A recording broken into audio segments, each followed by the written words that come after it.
back to the Thom Hartmann Program. Obviously, I am not Thom Hartmann, but thankfully, Lamar Waldron, the author of The Hidden History of the JFK Assassination, as well as the co-author with Mr. Thom Hartmann of several books. Lamar, I've been listening intently to the amazing story you've laid out over the last 45 minutes, and I think me as well as the audience would love for you to pick that up and continue with what you were just talking about with Thom. So please, by all means, the air is yours. Well, thank you very much. And again, we'll go back to John Kerry, because he said three things. He said this past week that made news. One was that he believed JFK was killed by a conspiracy, and then that he did think that Cuba was somehow involved. And again, as I pointed out, that's not really the case, and all that has been debunked.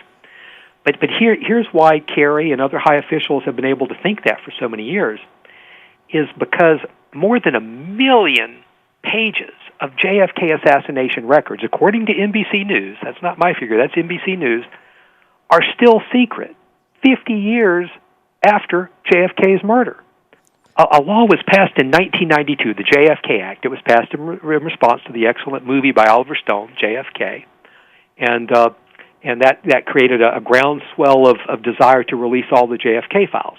No one could have guessed in 1992 that 4.5 million pages of files would be released. Nobody thought there were that many. But there's still 1 million pages, according to NBC News and according to a respected Washington think tank, OMB Watch. And so when you've got 1 million pages of files, 50 years after the assassination, deemed too sensitive to release, and among those files are the FBI undercover audio tapes of Godfather Carlos Marcello talking about these two shooters, talking about how he controlled Jack Ruby, talking about his meeting with Lee Harvey Oswald. Now, luckily, we know what Marcello said because I talked to the FBI informant. I was the first person to find just under 100 pages of uncensored FBI files about that secret undercover operation. I talked to the FBI supervisor, to the lead agent. But we should have Marcello's own words. He was 75. The agent that heard every tape said Marcello was not senile. He was had all of his faculties with him. That's what Jack Van Lanningham said. But let's get the tapes. Let's listen to them. But even though the law says they should be released, they haven't been. Now, what the third thing John Kerry said that's very important, though, and he's going to say it on television this Friday night on NBC. But that clip is already, you can see that on the NBC website, is he says that all of the JFK assassination files should probably now be released. He said they should be released at some point, and that point has probably already passed.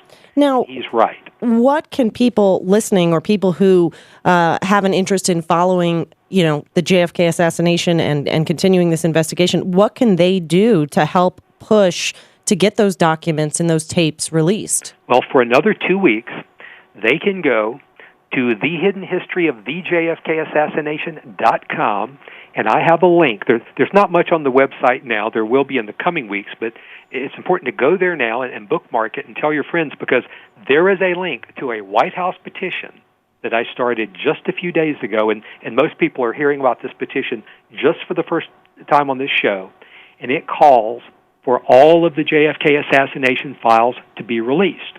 So if you would like to see these files released now and not in 4 years or in 10 years, the CIA in a recent court case said they reserve the right to keep those files secret past the 2017 date when they're all supposed to be released.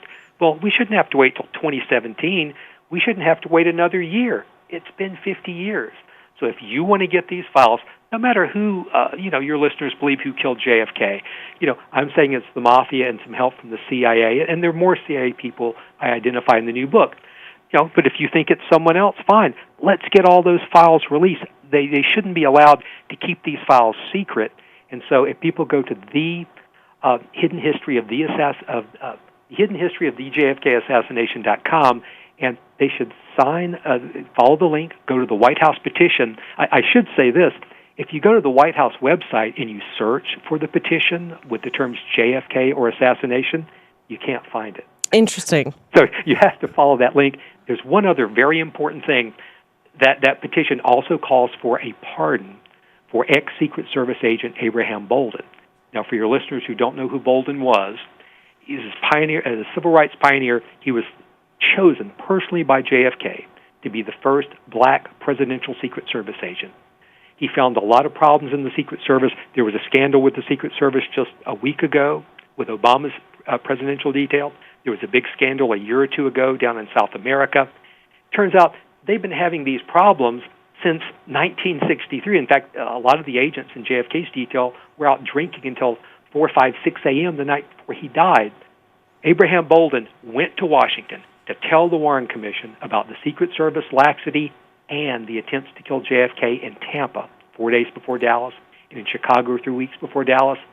The Mafia framed Bolden. Bolden was arrested when he went to Washington before he could even talk to the Warren Commission staff and served years in prison on clearly false charges. The main accuser against Bolden admitted later he committed perjury.